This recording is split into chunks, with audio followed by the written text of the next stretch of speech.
أعوذ بالله من الشيطان الرجيم بسم الله الرحمن الرحيم الحمد لله رب العالمين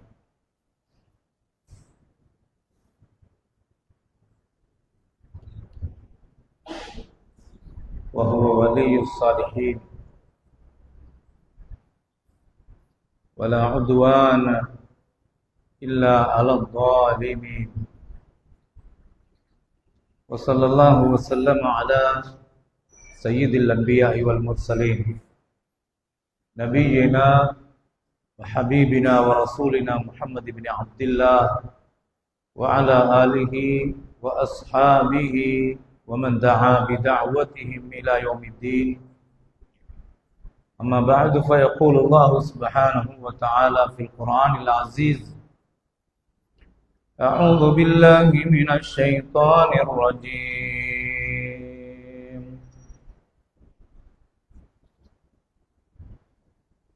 إن الذين جاءوا بالإفك عصبة منكم لا تحسبوا شرا لكم بل هو خير لكم لكل امرئ منهم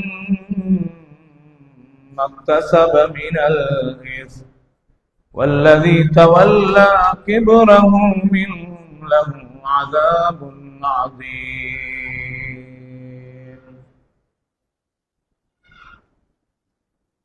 எல்லாம் வல்ல அல்லாஹ் தஆலாவை புகழ்ந்தவனாக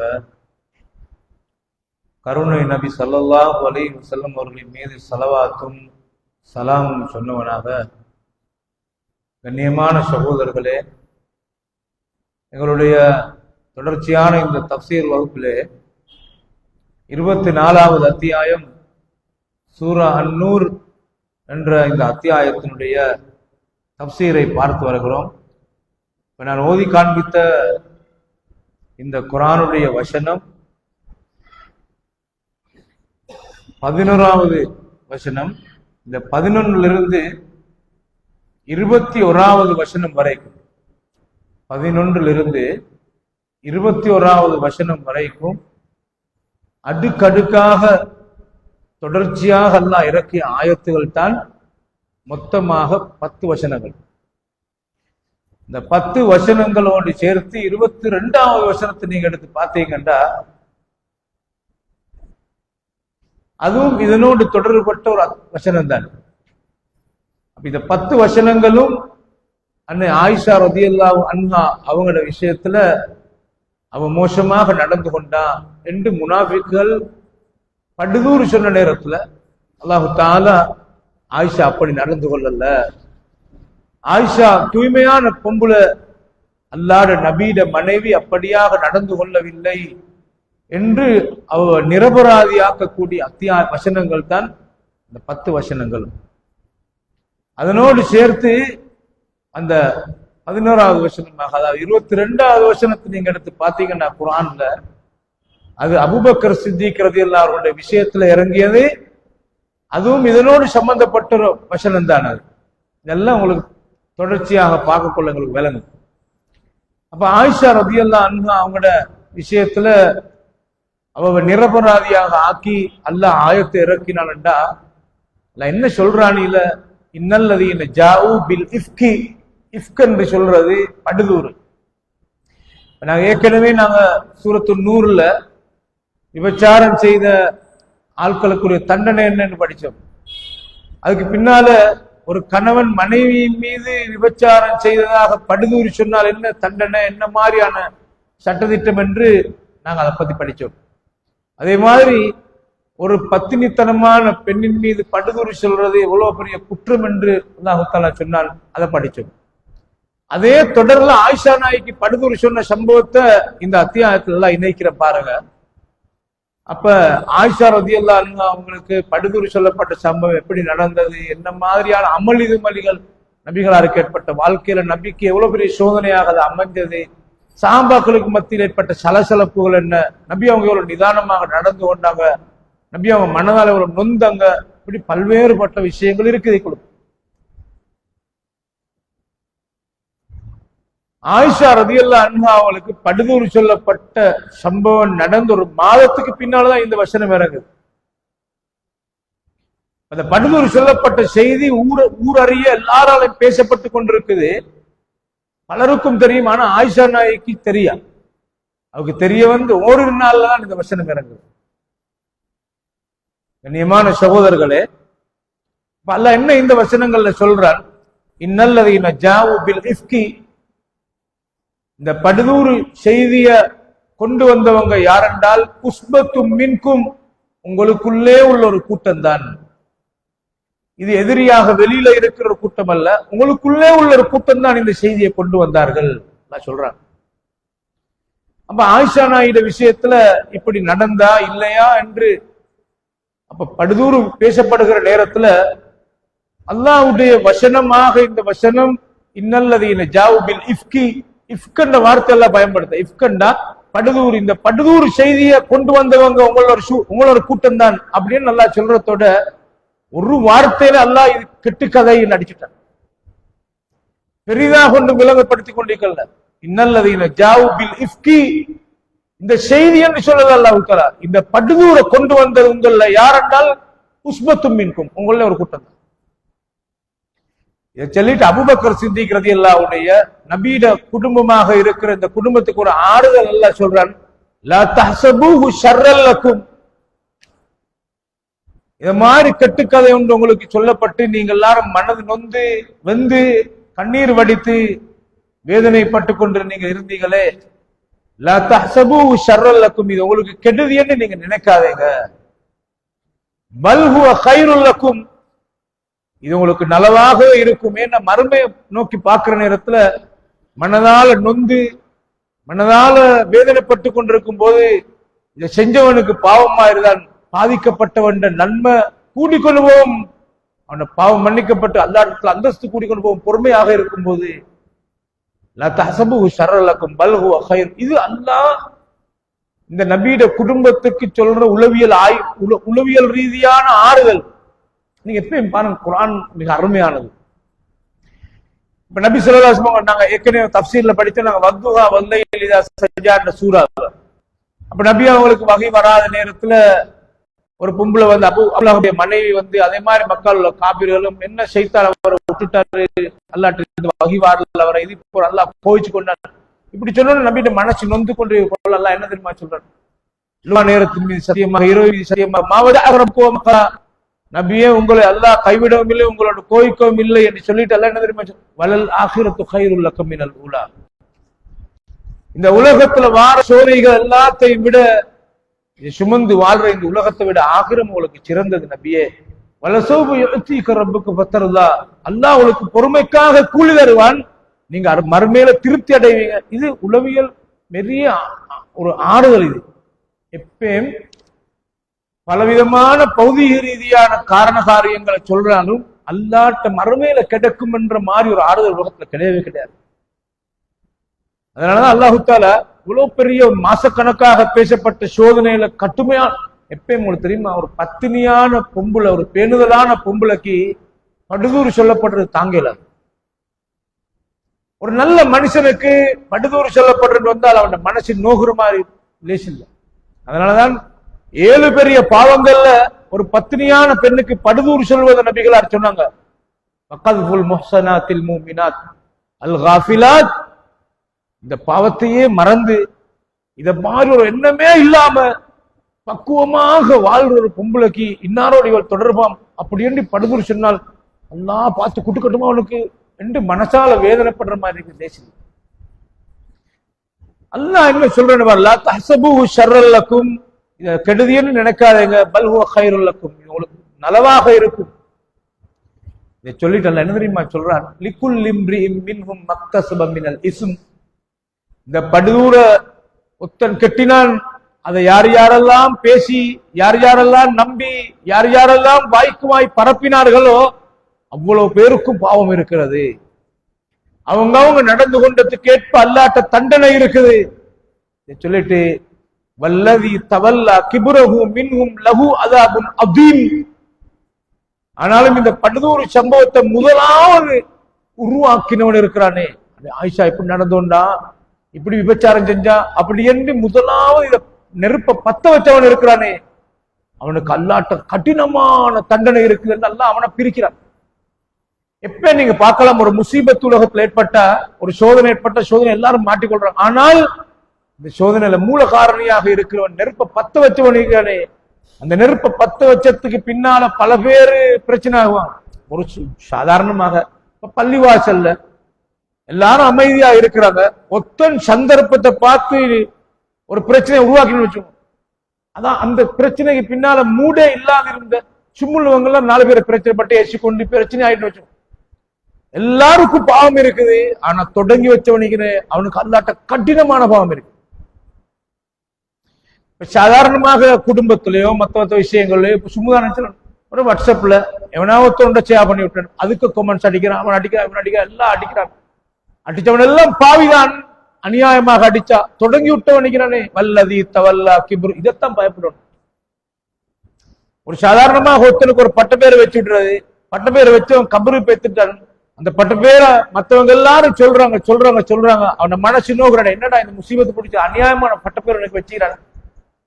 எல்லாருக்கும் பாவம் தான், தொடங்கி வச்சவனுக்கு பெரிய பாவம் இருக்கு. அல்லாஹ் சொல்றான் வல்லதி தவல்லா கிப்ரஹு மின்ஹும் லஹு அதாபுன். இந்த ஆயத்துக்கு பின்னால் அடுக்கி அடுக்கி அல்லாஹ் பல விஷயத்தை சொல்றான்.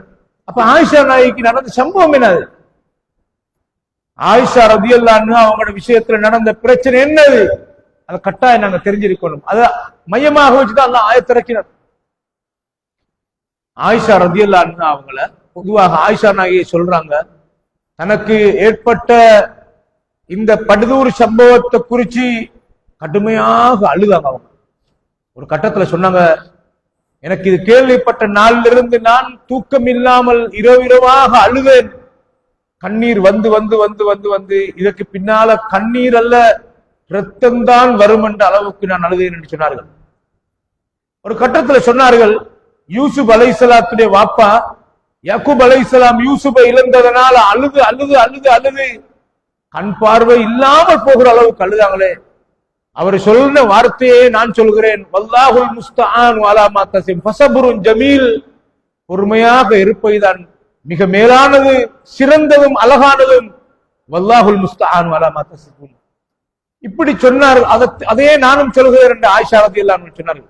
உங்களுக்கு தெரியுமா, ஆயிஷா ரலியல்லாஹு அன்ஹா அவங்க மரண தருவாயில மௌத்தாக இந்த சக்கராத்துல இருக்கிற நேரத்துல அப்துல்லா இப்னு அப்பாஸ் ரலியல்லாஹு போறாங்க மரண தருவாயில் ஆயிஷா நாயை பார்க்கறதுக்கு. ஆயிஷா நாய்க்கு சொன்ன வார்த்தை என்ன தெரியுமா? உம்முல் முஃமினீன், முஃமின்களுடைய தாயாக இருக்கிற ஆயிஷா ரலியல்லாஹு அன்ஹா அவங்களே, நீங்க யார் தெரியுமா?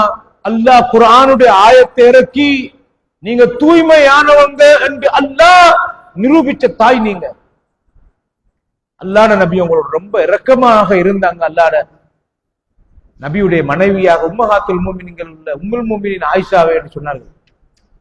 எப்போதும் வரலாறுல ஆயிஷா நாயி நிரபராதியா தெரியுமா? ஆயிஷா நாயி இந்த படுதூர் சம்பவத்துல அவ சொன்ன வார்த்தை என்னண்டா, நான் கடுமையாக வருத்தப்பட்டு கொண்டிருந்தேன், இந்த வருத்தத்துல நான் அல்லாஹ்ட்ட ஆதரவு வச்சேன், அல்லாஹ் என்ன நிரபராதியாக ஆக்குவான் என்று. ஆனால் என்ற விஷயத்துல முழு உலகமும் ஓதுகிற குர்ஆனுடைய ஆயத்தை அல்லாஹ் இறக்குவான் என்று நான் எதிர்பார்க்கல.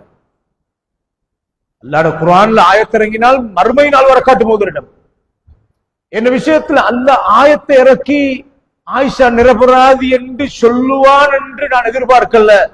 நான் நினைச்சேன் அல்லாஹ்வுடைய நபிக்கு என்ன பக்குவமாக நான் வாழ்ற என்ன நிரபராதி என்று அல்லாஹ் கனவுல காட்டுவான்னு நான் நினைச்சிருந்தேன். ஆனா அல்லாஹ் கனவல்ல, ஆயத்திறக்கி நிரூபிச்சான். நானா அவ்வளவு கண்ணியமான சகோதரர்கள், உங்களுக்கு தெரியுமா, உலகத்துல ஒரு பத்தினியான பொம்புலதான் மரியம் அலைஹிஸ்ஸலாம். மரியம் அலைஹிஸ்ஸலாத்து வஸ்ஸலாம் அவங்கள யகூதிகள் விபச்சாரி என்று சொன்னார்கள். நல்லா கவனிங்க, அல்லாஹ் அன்றைக்கு இருந்த ஆயத்தை அல்லாஹ் அற்புதமான முறையில ஈசா அலைஹிஸ்ஸலாத்த குழந்தையில பேச வச்சு அந்த தாயை அல்லாஹ் நிரபராதி ஆக்கினான். ஆனால் யகூதிகள் இன்றைக்கும் மரியம் விபச்சாரி என்று சொல்வார்கள். கண்ணியமான சகோதரர்களே, அந்த உம்மத்துல மரியம் அலைஹிஸ்ஸலாத்தை யகூதிகள் விபச்சாரி என்று சொல்ற நேரத்தை அல்லாஹ் நிரபராதி ஆக்கினான். இந்த உம்மத்துல அந்த யகூதிகளுடைய மறுபிறவியாக இருக்கிற ஷியாக்கள் ஆயிஷா ரலியல்லாஹு அன்ஹா அவங்களை இன்று வரைக்கும் விபச்சாரின்னு சொல்றதை பார்க்கலாம். அன்றைக்கு அல்லாஹ் ஆயிஷா நாகிய நிரபராதி, அது மரியம் அலைஹிஸ்ஸலாத்தை நிரபராதி என்று ஆக்கி இருக்கிற நேரத்திலே அவன் விபச்சாரி என்று சொன்னான். இந்த உம்மத்துல குர்ஆனுடைய ஆயத்தை இறக்கி ஆயிஷா ரலியல்லாஹு அன்ஹா அவங்க நிரபராதி என்று சொல்லியும் கூட இந்த ஷியாக்கள் ஆயிஷா நாயகி விபச்சாரி என்று சொல்றதை பார்க்கலாம். கண்ணியமான சகோதரர்களே, அப்ப இந்த யூதனுடைய மறுபிறவியாக இருக்கிற இப்ப ஷியாக்கள் என்ற யார் என்றால் யூதனால் உருவாக்கப்பட்ட ஆட்கள். ஷியாக்களுடைய முதலாவது ஆள் யார் என்றால் அப்துல்லா இப்னு சபா என்று சொல்றாங்க. அப்துல்லா இப்னு சபா ஒரு யகூதி. முஸ்லிம்களை வழிகெடுக்கணும், முஸ்லிம்களுக்குள்ள பிளவை ஏற்படுத்தணும் என்றதுக்காக முஸ்லிமா நடிச்சு கொண்டு இந்த ஷியா இசத்தை அஹ்லு பைத்தை நேசிக்கணும் என்ற பெயர்ல அவன் உருவாக்கினான். அதனால இன்றைக்கும் நீங்க பார்க்கலாம், ஷியாக்களுக்கும் யகூதிகளுக்கும் ரகசியமான நிறைய தொடர்பு இருக்கிறது அவங்கள்ட்ட. அது உலக வரலாறு, அரசியல் நிறைய பேசலாம். அப்ப ஆயிஷா ரலியல்லாஹு அன்ஹா அவங்க சொல்றாங்க, எனக்கு இந்த படுதூர் சொல்லப்பட்ட சம்பவம் எப்படி நடந்தா, நபி அவங்க எந்த பயணம் போனாலும் அந்த பயணத்துக்கு போறதுக்கு முன்னால ஒரு சீட்டுக்குழுக்கு போடுவாங்க, மனைவிமார்கள்ல பேர் எல்லாரையும் போட்டு கொண்டு புறப்புவாங்க. யாருடைய பேர் வருமோ அந்த அந்த மனைவியத்தான் ரசூலுல்லாஹி ஸல்லல்லாஹு அலைஹி வஸல்லம் அந்த பயணத்துல கூட்டிட்டு போவாங்க. எல்லா பயணங்கள்லயும் ஒத்துரத்தா கூட்டிட்டு போவாங்க. ஆனால் நபி ஸல்லல்லாஹு அலைஹி வஸல்லம் அவங்க ஹஜ்ஜிக்கு போக்கல மட்டும்தான் எல்லா மனைவிமாரையும் கூட்டிட்டு போனாங்க. ஏன் அல்லாஹ் நபி எல்லா மனைவிமாரை ஹஜ்ஜிக்கு கூட்டிட்டு போனாங்கண்டா, ஹஜ்ஜுள்ள ஒரு பொம்பளைக்குள்ள மார்க்க ரீதியான சட்ட திட்டங்களை என்னென்ன மாதிரி அமையோனம்ன்றதுக்கு தீர்வாக ஒவ்வொரு மனைவிமாருடைய பிரச்சனைகள் தான் இன்றைக்கும் எல்லா பெண்களுக்கும் சொல்யூஷனாக அமைஞ்சதை பார்க்கலாம். அது நீண்ட வரலாறு. அப்ப இந்த பயணம் ஆயிஷா நாயகி சொல்றாங்க, பனுல் முஸ்தலக் என்ற யுத்தம் நடந்தது. இந்த பனுல் முஸ்தலக் என்ற யுத்தத்துல அதுக்கு ரசூல் ஸல்லல்லாஹு அலைஹி வஸல்லம் தயாராகி போக்குள்ள மதீனால இருந்த நிறைய பத்ர் யுத்தம், உஹது யுத்தங்கள்ல முனாஃபிக்குகள் கலந்து கொள்ளல. உங்களுக்கு தெரியும், மதீனால இருந்து 3000 பேர் கொண்ட காபிர்களுடைய படை மதீனாக்கு அடிக்க வரக்குள்ள ரசூல் ஸல்லல்லாஹு அலைஹி வஸல்லம் 1000 பேர் கொண்ட படையோட போனாங்க உஹதுக்கு. உஹதுக்கு ஒரே அடி போகாம அடுத்த தங்குறாங்க ஒரு இடத்துல. ராவு பேர்த்த தங்கக்குள்ள முனாஃபிக்குகள் 300 பேரு ஆளுக்கால் பேசிக்கொண்டு அப்படியே கலண்டு வந்துட்டாங்க. அப்ப 700 பேர் தான் போனாங்க. பல யுத்தங்கள்ல முனாஃபிக்குகள் முனாஃபிக்காகவே இருந்தாங்க. அந்த காலத்துல முனாஃபிக்ன்ற யார் தெரியுமா? வெளியால முஸ்லிமா நடிச்சு கொண்டு உள்ளுக்கால காபிர். அப்ப அவனை எல்லாரும் எல்லா யுத்தத்திலையும் கலந்துள்ள. ஆனா பனுல் முஸ்தலக் யுத்தம் இருக்குதே, அது இஸ்லாம் பல வெற்றிகளை கண்டத்துக்கு பின்னால வந்த யுத்தம் அது. அப்ப அந்த யுத்தத்துக்கு ரசூல் ஸல்லல்லாஹு அலைஹி வஸல்லம் போக்கொள்ள முனாஃபிக்குகள் நிறைய பேர் அதுல கலந்து கொண்டாங்க. ஏன்னா நல்லா தெரியும், முஸ்லிம்கள் வெல்ற மாதிரி யுத்தங்கள் தானே அதுல. அப்ப அந்த யுத்தத்துக்கு போறது ரெடியா போல முனாஃபிக்குகள் சேர்ந்துட்டாங்க. இப்ப மனைவிமார்ல யார தெரிவு செய்யணும் வரும்போது துண்டு குளிக்கினா ஆயிஷா நாயகி பேர் தான் வருது. சரி, ஆயிஷா நாயகி தான் கூட்டு போனாங்க. ஆயிஷா நாயகி கூட்டு போய் அவ யுத்தம் வெண்டுட்ட. அதுக்கு பின்னால் அப்படியே திரும்பி வார வழியில மதீனா கிட்டவாயிட்டு. இந்த காலத்துல ஒரே ஒரே நாள்ல பேத்துடல, அப்படி கொஞ்சம் நின்றுதான் போவாங்க. அவன் மதீனாக்கு கொஞ்சம் கிட்டமாகிற தூரத்துல ரசூல் ஸல்லல்லாஹு அலைஹி வஸல்லம் நிக்கிறான். நின்றால் எல்லாருக்கும் டைம் ஒன்று கொடுக்குற அந்த காலத்துல, அது எல்லாரும் சேரக்கூடிய மாதிரியான டைம் தான், அவசரம் இல்லை. அவங்க கண்ணட்டாத தூரத்துக்கு போய்த்து அவங்களோட வெளி தேவைகளை பூர்த்தி செய்து வருவாங்க, அப்படியே தங்குவாங்க, எல்லாம் இருக்கும். சமையலுக்கு அந்த பயணத்துல ஆட்கள் கொண்டு போறது, டீம் ஒர்க் பண்ற எல்லாமே இருக்கும் அந்த காலத்துல. அப்ப ஆயிஷா ரலியல்லாஹு அன்ஹா அவங்கள ஒரு ஒட்டகத்துல இந்த பல்லாக்கு மாதிரி உண்டு, இந்த தூக்கி கொண்டு போற பல்லாக்கு மாதிரி ஒட்டகத்துக்கு மேல ஹவுதிஜ் என்ற அரபுல சொல்ற இந்த கூடாரம் மாதிரி அப்படி வச்சு அந்த ஒட்டகத்துல மேல வைக்கிறபடி பெல்ட்டை போட்டு உடனே அப்படியே நிக்கும். அது எங்கேயாலும் இறங்குற இடம் வந்தால் அப்படியே சஹாபாக்கள் ஒரு டீம் இருப்பாங்க ஹிதுமத்துக்கு, அவங்க அப்படியே அதை திறக்க மாட்டாங்க, அதை தூக்கி அப்படியே பணியை வச்சிருவாங்க. பணியை வச்சால் அவங்க பாட்டில் பேத்துடுவாங்க. நபிட்ட மனைவி கௌரவமாக பக்குவமாக நடந்து கொள்வாங்க, நிக்க மாட்டாங்க, பேத்துடுவாங்க. அதுல இருந்து அப்படியே வெளியே அவங்களோட தேவையை ஆயிஷானே பேத்துடுவாங்க, பூர்த்தி செய்வாங்க. ஆயிஷா ரதியல்லாஹு அன்ஹா அவங்க சொல்றாங்க, சஹீஹுல் புகாரில வருது, இந்த படுதூர் சம்பவம் நடக்கிற நேரத்துல பாதமா நஸலத் ஆயத்துல் ஹிஜாப், ஹிஜாபுடைய ஆயத்து இறக்கப்பட்டதுக்கு பின்னாலதான் இந்த சம்பவம் நடந்தது. இப்ப ஹிஜாபுடைய ஆயத்து இறக்கப்பட்டதுக்கு பின்னால நபியோட மனைவிமார் ஃபேஸ் கவராகத்தான் இருந்தாங்க, வெளியில முகம் தெரிபடாது. நல்லா கவனிக்கணும், அல்லாஹ்வுடைய நபியோட மனைவிமார் எல்லாரும் முகத்தை மூடித்தான் இருந்தாங்க. இன்றைக்கு யாராவது ஒரு பொம்பளை முகத்தை மூடிக்கொண்டிருக்கிறாங்க என்றால் யாரும் அதை எதிர்க்க கூடாது, முகத்தை துறவென்று கட்டாயப்படுத்தக்கூடாது. அது இஸ்லாத்துக்கு மாற்றமானது என்று வாதிட்டால் அது வழிகட்ட கொள்கை. கண்ணியமான சகோதரர்கள், மூடுவதா மூடாமல் இருக்கிறது அந்த கருத்து வேறுபாடுகள் இருக்கிறது. ஆனால் மனைவிமார், நபியோட மனைவிமார் முகத்தை மூடித்தான் இருந்தாங்க. ஆயிஷா ரலியல்லாஹு அன்ஹா அவங்க சொல்றாங்க இந்த சம்பவத்துல, அப்ப இப்படி இருக்கிற நேரத்துல அவங்க போய் எழுத்தவே பூச்சியே பெற்றுருவாங்க. அந்த பூர்த்தி செஞ்சுட்டு அப்படியே வார நேரம் ஆயிட்டுது. அந்த வார நேரத்துல ஆயிஷா நான் சொல்றாங்க, நான் பயணத்துக்கு போக்குள்ள என் சகோதரிகிட்ட ஒரு மாலை உண்ட ஆபரணம் உண்டு நான் இரவலாக எடுத்துட்டு போனேன். அந்த தேவையை பூர்த்தி செஞ்சுட்டு அப்படியே நான் வந்து வார வழியில டைம் ஆயிட்டுது, எனக்கு அந்த மாலை மிஸ் ஆயிட்டு. திருப்பி நான் அந்த இடத்துக்கே போனேன், பெய்த்து அதை எடுத்துட்டு வாரேன். வந்து பார்த்தால் எல்லாரும் பெய்த்து. ஆயிஷா நாயை விட்டுட்டு போனது எப்படி என்ற ஒரு கேள்வி வரும். ஆயிஷா நாயை சொல்றாங்க, அதுக்கு பதில் எப்படி தெரியுமா? நான் அந்த டைம்ல சரியான பாரம் குறைச்சல, என்ன பொடி சரி சிரிச்சு. ஏன்னா எங்களுக்கு பெருசா சாப்பிடுறதுக்கு பெருசா இருக்கல, சின்ன அளவுல தான் சாப்பிடுவோம் நாங்க. பொடி சரி சிரிசா இருந்தேன், பாரம் குறைச்சலா இருந்தேன். நான் அதுக்குள்ள இருக்கிறேனா இல்லையாண்டு அந்த பல்லாக்க தூக்கக்குள்ள தூக்குறவங்களுக்கு கூட அவ இருக்கிறாமா இல்லையாண்டு விலங்கெடுத்துக் கொள்ள அளவுக்கு மெல்லிய பிள்ளையாக நான் இருந்தேன். நாங்க ஆயிஷா ரலியல்லாஹு புறவுதான் நான் சதுரம் போட்டதுன்னு சொன்னாங்க. அப்ப அவங்க நினைச்சாங்க, அடே வார டைம் ஆயிட்டு தானே உள்ளுக்கா இருக்கும் அப்படின்னு தூக்கி வச்சாங்க. சும்மா ஒட்டகம் தான் போனது. ரசூலுல்லாஹ் முன்னால போறாங்க, ரசூலுல்லாஹ் நினைச்சாங்க இதுக்குள்ள ஆயிஷா ஈக்கிறாய்க்கு பண்ணி அப்படியே பேத்துட்டீங்க. கண்ணியமான சகோதரர்களே, ஆயிஷா நாய் வந்து பாக்குறாங்க, யாரையும் காணல. ஆயிஷா நாய் ஒரு புத்திசாலி. ஆயிஷா ரலியல்லாஹு அன்ஹா அவங்க அந்த இடத்திலேயே அப்படியே இருட்டா இருக்குது, அப்படியே உட்கார்ந்து கொண்டாங்க. பின்னால தேடிக்கொண்டு ஓடல, பதறல்ல. நான் இல்லை என்று தெரிஞ்சு அவங்க வந்து என்ன கூட்டிட்டு போவாங்க அப்படின்னு சொல்லி அதே இடத்துல உட்கார்ந்தாங்க. உட்கார்ந்த நேரத்துல நீங்க நல்லா கவனிங்க, எவ்வளவு அருமையான ஃபிக்ஹ் பாருங்க, ஃபிக்ஹ் பாருங்க. ஆயிஷா நாய் அந்த இடத்துல உட்கார்ந்து கொண்டு முகத்தை மூடிக்கொள்ளீர்கள். அவ சொல்ற, நான் முகத்தை திறந்து கொண்டா இருந்தேன். ஏன் முகத்தை திறந்து கொண்டிருந்தேன்டா, யாராவது வருகிற நேரத்துல ஆயிஷா தான் இருக்கிறா என்று தெரிஞ்சவருக்கு இனங்கான்றதுக்கு முகத்தை திறக்கணுமே, அப்பதான் திறக்கும். அது ஃபிக்ஹ். அது நியமான சகோதரர்களை சில பேர் ஃபேஸ் கவர் பண்ணுவாங்க, டாக்டர்கிட்ட போகணும்னால் எப்படி நடந்து கொள்ளணும்னு தெரியாது. பொம்புளல் இருக்கிற இடத்துல மூடிக்கொண்டே இருக்கிறது, இதெல்லாம் பிள்ளையான முறை. அது பொம்புளல் இருக்கிற இடத்துல நீ முகத்து மூடிக்கொண்டிருக்கணும், அங்கேயே மூடிக்கொண்டு. சில நேரத்தில் டாக்டர்கிட்ட ஒரு எமிகிரேஷன் ஏர்போர்ட்ல வச்சு அவன் கட்டாயமா முகத்தை பார்ப்பான். அவன் சொன்னாலும் என்ன கேளான்றது பிடிவாதம் காட்டு. இதுகளால் இஸ்லாம் ஏசிப்பட்டது. ஏன்னா அந்த இடத்துல ஆயிஷா நாய் காட்டின முறையை பாருங்க, முகத்தை மூடினாங்க. ஆனால் ஃபிக்ஹ் உள்ள ஃபர்தா வாணிஞ்சாங்க, எப்படி திறந்துக்கூடாது.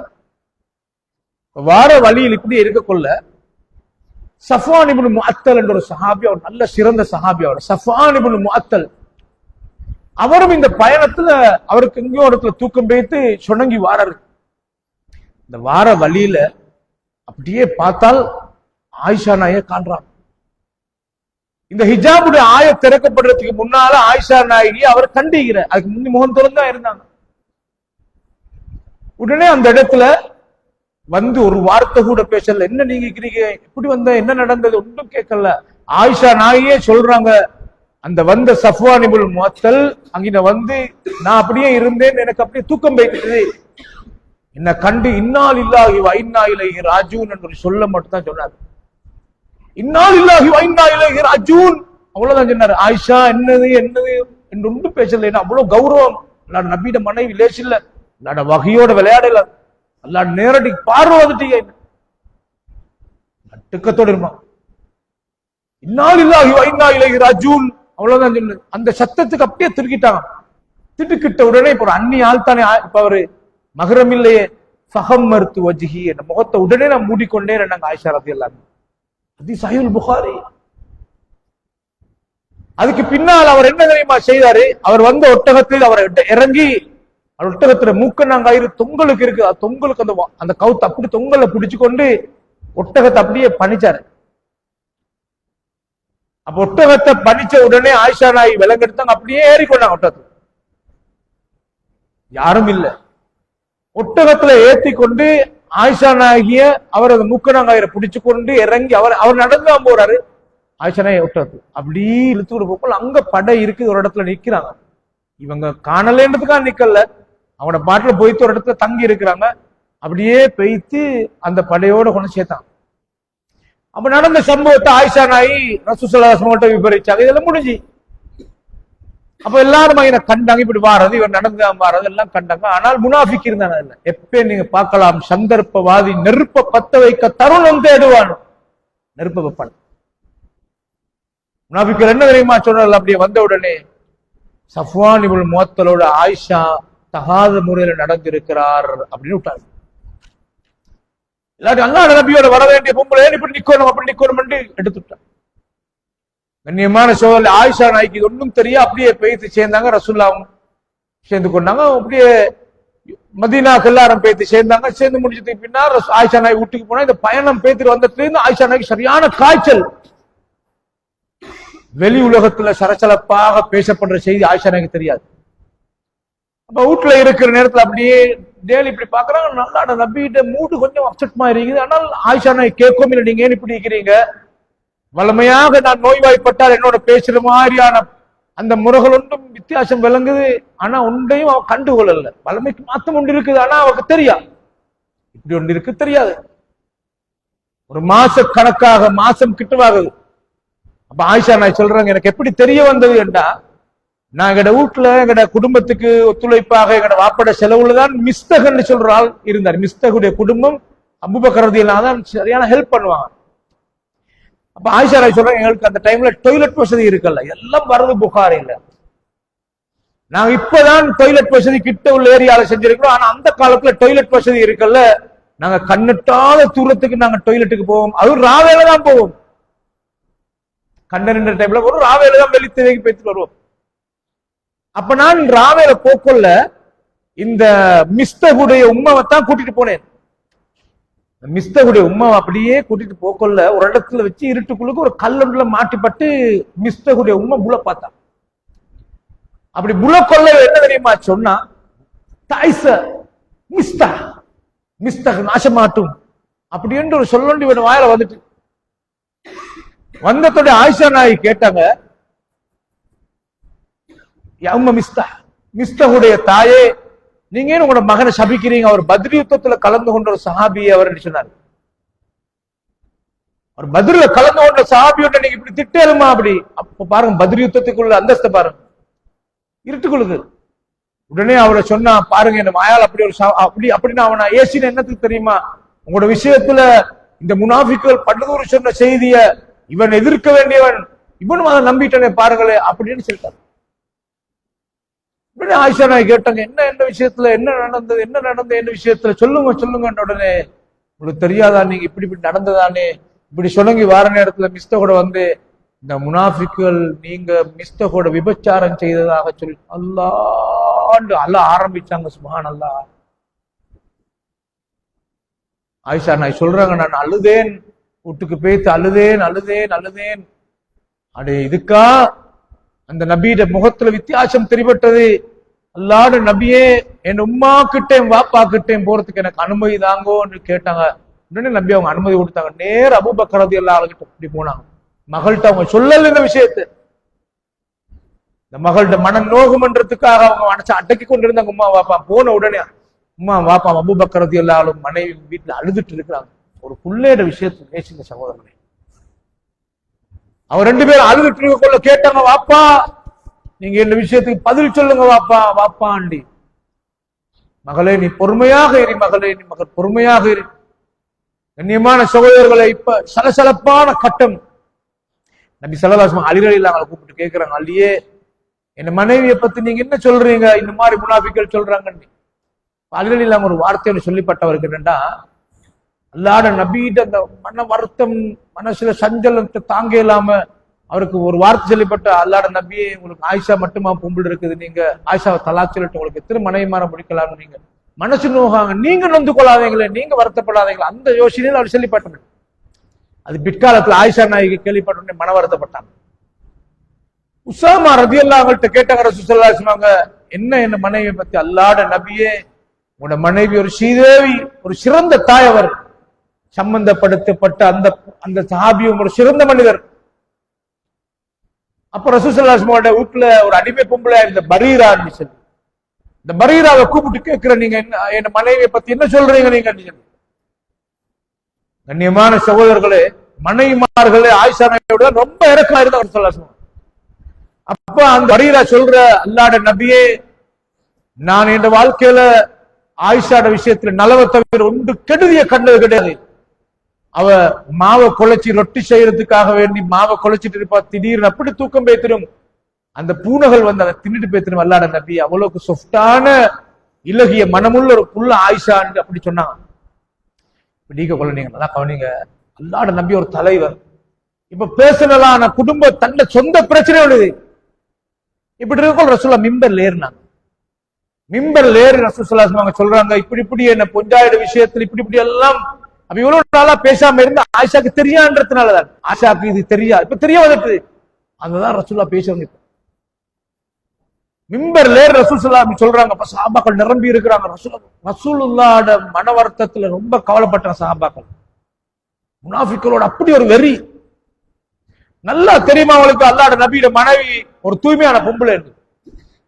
இப்படி இருக்கக்குள்ள மிம்பர்ல ஏறி ரசூலுல்லாஹ் இப்படி சொல்றாங்க, என் மனைவியோட விஷயத்துல இப்படி எல்லாம் சொல்றீங்க, ஆனால் என் மனைவியோட விஷயத்துல நான் அறிந்த வகையில நான் கெடுதியை கண்டதில்லை, சம்பந்தப்படுத்தப்பட்ட சஃப்வான பத்தியும் நான் கெடுதியை கண்டதில்லை, அவர் நல்ல மனிதர் தான். அப்படி சொல்லக்கொள்ள அஸத் இப்னு ஸுராரா சொல்ற சஹாபி அவர் எழும்புறாரு. அல்லாஹ்வுடைய நபியே, ஸஅத் இப்னு முஆத் ரலியல்லாஹு அன்ஹு, ஸஅத் இப்னு முஆத் ரலியல்லாஹு அன்ஹு வந்து அவுஸ் கோத்திரத்துடைய தலைவர். ஸஅத் இப்னு உபாதா என்று சொல்றது ஹஸ்ரஜ் கோத்திரத்துடைய, ரெண்டு கோத்திரம் இந்த மதீனால. அப்ப இந்த பிரச்சனையை கட்டிய முனாஃபிக் தலைவன் என்றால் அப்துல்லா இப்னு உபை என்பவர். அப்துல்லா இப்னு உபை என்றால் ஹஸ்ரஜ் கோத்திரத்தை சார்ந்தவர். இப்படியே இருக்கு. ரசூலுல்லாஹ் மிம்பர்ல கேட்கிறாங்க, என்ன பிரச்சனை சொல்லுங்க, நீங்க தீர்வு சொல்லுங்க. ஸஅத் இப்னு முஆத் சொல்றாரு, இந்த முனாஃபிக் அல்லாஹ்வுடைய நபியே, எனக்கு ஏண்ட அவுஸ் கோத்திரத்தை சார்ந்த ஒத்தனாக இருந்தால் தலைவராக இருக்கிறேன், நான் அவனை களத்தை வெட்டுவேன், இந்த அநியாயத்தை செஞ்சுதான் அப்படின்னு சொன்னார். ஸஅத் இப்னு முஆத் அவுஸ், இந்த அப்துல்லா இப்னு உபை என்பவன் முனாஃபிக்ற தலைவன், ஹஸ்ரஜ் கோத்திரம். சொன்னாரு, இவன் ஏண்ட கோத்திரத்தில் ஒத்தராக இருந்தா களத்தை வெட்டுவேன். உடனே அந்த கோத்திர இயற்கையான அந்த வெறித்தனம் இயற்கையாக வருது அவங்களுக்கு. எங்கட ஒரு ஆளுக்கு நீங்க இப்படி செல்லத்துக்கு நீங்க யாரு அப்படி அண்டி சதுபனு பார்த்தா அவர் குழம்பிட்டார். மனுஷன் தானே அவங்கெல்லாம். கண்ணியமான சகோதரர்களே, உடனே அஸத் இப்னு ஸுராரா ரலியல்லாஹு அவங்க எழுப்பி சொன்னாங்க, இந்த முனாஃபிக்குக்காக சிறந்த சஹாபியாக இருக்கிற நீங்க என்ன பேசுறீங்க அப்படின்னு சொல்லி அமைதியான நபி ஸல்லல்லாஹு அலைஹி வஸல்லம் அமைதியாக இருங்க. மிம்பர்ல இறங்கினாங்க. கண்ணியமான சகோதரர்களே, அதுக்கு பின்னால அப்படியே இப்ப தீர்வு என்ன தெரியுமா? அல்லாஹ்வுடைய நபியிட விஷயத்துல அல்லாஹ்வுடைய நபி ஏண்ட மனைவி சுத்தம் அப்படின்னு மட்டும் பேசியிருந்தா அதை இன்று வரை காட்டும் எதிர்க்கிறதுக்கு ஆளிக்குது. அவர்கிட்ட பேசுன அவருடைய மனைவி அவர் சுத்தப்படுத்தினார். அப்படியே அவங்க வழி பார்த்தது அல்லாஹ்வுடைய வஹியத்தான். கண்ணியமான சகோதரர்கள், அதான் இந்த ஆயத்து. ரசூலுல்லாஹி ஸல்லல்லாஹு அலைஹி வஸல்லம் நேர போறாங்க ஆயிஷா நாயகிட்ட. ஆயிஷா, நீங்க இப்படி நடக்கக்கூடிய பெண்ணாக இல்லை, ஆனால் நீங்க தப்பாக நடக்காட்டி அல்லாஹ் உங்களை நிரபராதியாக ஆக்குவான், நிரூபிப்பான் அல்லாஹ். ஆனால் நீங்க அப்படியான தப்ப செஞ்சிருந்தால் நீங்க தௌபா செய்யுங்க ஆயிஷா. அழுதாங்க. உடனே சொன்னாங்க, அல்லாஹ்வுடைய நபி சொல்ற இந்த வார்த்தைக்கு எனக்கு பதில் சொல்லலாது உம்மா பாப்பா, நீங்க பதில் சொல்லுங்கன்னு சொன்னாங்க. நீ செஞ்சிருந்தால் நீ மன்னிப்பு கேட்க. உடனே வந்துட்டு அவருக்கு. அப்பதான் ஆயிஷா நாய் ஒரு புத்திசாலிக்குள்ள எப்படி தெரியுமா சொன்னாங்க, நான் இந்த மாதிரி தப்பாக நடக்கவில்லை என்று அல்லாஹ்வுக்கு தெரியும். நடக்காத விஷயத்த நான் ஒரேடியாக நடந்தேன் என்று சும்மா பொய்க்கு சொன்னால் கூட உன மனம் உடனே நம்பும். ஆனால் நான் நடக்காத விஷயத்தை நடக்கல என்று சொன்னால் இந்த மனித உள்ளங்கள் ஏற்றுக்கொள்றதுக்கு கஷ்டப்படும். அதனால நான் பொறுமையாக இருக்கிறதா எனக்கு பதில் அளிச்சதான். இப்படியே இருக்கக்குள்ள ஆயிஷா நாயுடு கூட்டாளி குட்டி ஒன்று அவரோட வயதுல மதீனத்து அன்சாரி பெண்கள் வந்து வந்து ஆறுதல் சொல்றாங்க. ஆயிஷா நாய்க்கு அழுதுட்டிக்கிறாங்க. அப்ப பக்கத்துல இருந்து கொண்டு ஆயிஷாவுக்கு ஆறுதல் சொல்லி கொண்டிருக்கிறாங்க மதீனத்து அன்சாரி பெண் ஒருவர். ரசூல் ஸல்லல்லாஹு அலைஹி வஸல்லம் அவங்க இந்த வார்த்தை சொன்னோடனே அடுத்த பக்கம் திரும்பி அழுது கொண்டு படுத்துட்டாங்க. கண்ணியமான சகோதரர்களே, கொஞ்ச நேரம் கழிச்சு இந்த வருத்தமான இந்த சூழல்ல நபி ஸல்லல்லாஹு அலைஹி வஸல்லம் அவங்க அதே வீட்டுல இருக்கக்குள்ள ஆயிஷா நாய் சொல்றாங்க, நபிக்கு வேர்த்து போட்டு, நபியோட உடம்புல வேர்த்து கொண்டிருக்கிறது, குளிர்நாள் வேர்விய வடிய கொள்ள நான் நினைச்சேன், அல்லாஹ்ட வகை வந்துட்டுது என்று கொஞ்ச நேரம் தலையை தாழ்த்திட்டு தலை உயர்த்தினாங்க. நபியோட முகத்துல ஒரு சிரிப்பை கண்டேன் நான். அபிஷ்ரியா ஆயிஷா, ஆயிஷா நீ சந்தோஷப்பட ஆயிஷா, அல்லாஹ் ஆயத்தை இறக்கிட்டார். உடனே இந்த ஆயத்தை ஓதி காண்பிக்க கொள்ள ஆயிஷா நாயுடைய உம்மா ஒரு உம்மட இல்ல, குமி இலேஹி யா ஆயிஷா, ஆயிஷா அல்லாஹ்ட நபிட்ட எழும்பி போக நீங்க சொன்னாங்க. ஆயிஷா நாய் சொன்ன, வலா அக்குமு இலேஹி, நான் எழுப்பி போக மாட்டேன், வலா அஹ்மது இல்லல்லாஹ், நான் என் அல்லாஹ்வை தம்பு கொள்வேன். அல்லாஹ் அல்லாஹுதான், அல்லாஹ் என்ன கையுடல்ல, அந்த அல்லாஹ்வோட க்ளோஸ் ஆகிறது பாருங்க, அல்லாஹ்வைத்தான் நான் புகழ்வேன், என் அல்லாஹ் என்ன கையுடல்ல. கண்ணியமான சகோதரர்களே, ஆயிஷா ரலியல்லாஹு அன்ஹாவோட விஷயத்துல இந்த ஆயத்தை இறங்கின உடனே நல்லா கவனிங்க நீங்க, இது நபியோட பேர்சனல் விஷயம்ன்றதுனால இந்த விஷயத்துல ஆயிஷா சுத்தமானவர் என்று நிரூபிக்கணும் என்ற தேவைப்பாடு இருக்கிற நேரத்துல முனாபிக்கள் தான் இதை கட்டவிழ்த்து விட்டது என்ற நிலைமையில இந்த ஆயத்தை இறங்கின உடனே யாருக்கும் டவுட் வரல, அல்லாஹ்ன நபி ஆயத்தொண்ட புதுசா பொய்க்கு சமைச்சுத்தான் இது ஓதுவாய்க்கும் அவட பொஞ்சாதிய நிரபராதி ஆக்கிறதுக்கு என்று யாருக்கும் ஒரு டவுட் வரல. என்ன காரணம் நீங்க நினைக்கிறீங்க? நான் சொல்ற பாஷை உங்களுக்கு விளங்குறது நினைக்கிறேன்.